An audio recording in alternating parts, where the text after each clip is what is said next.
जय भीम मंडळी, आज किष्किंधा रेसिपी चॅनलला तुम्हाला पुन्हा भेटूया आणि मी तुम्हाला ठेसा कसा बनवायचा ते दाखवते। सगळ्यांना येतो ठेसा, परंतु माझा एकदम साधा आणि सिंपल आणि चवीला चांगला आहे। कोणी ह्यात गवार टाकतं, कोणी वाटाणा टाकतं, पण मी फक्त लसण आणि कोथिंबीर टाकणार आहे। आता मी तवा ठेवलाय गरम कराय। आता मिरची टाकत आहे। आता मिरची किती भाजायची आणि कसं भाजायची त्याच्यावर ठेसा चविष्ट लागतो।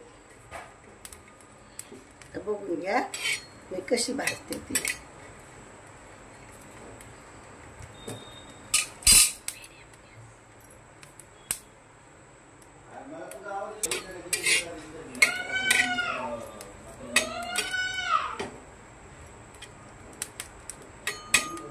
भाजत आहे।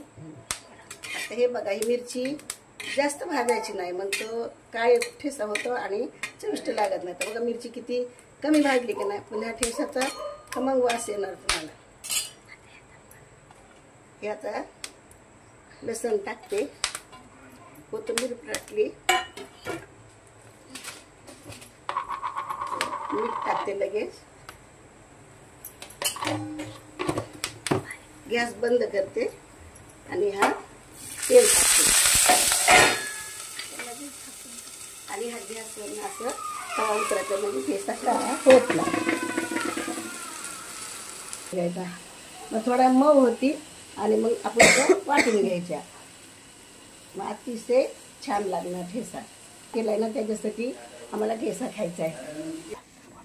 मिरच्या आता थोड्या गार झालेल्या आहेत, मी आता ह्याला वाटून घेते। ठेसा आपला बनलेला आहे, झटपट होतो ना गडबडीमध्ये खायला आणि टेस्टी, परत तिखट तिखट। आता हे आपला ठेसा बनलेला आहे। आता आपण ठेसा असा भाकरीवर टाकून 4-5 जण खाऊ शकतो आराम केसा। असा घ्यायचा आणि खायचा, आणि जर आपल्याला खूप तिखट लागला तर थोडंसं लिंबू पिळायचा। टेस्टी आहे, जेवण आपलं टेस्टी होणार।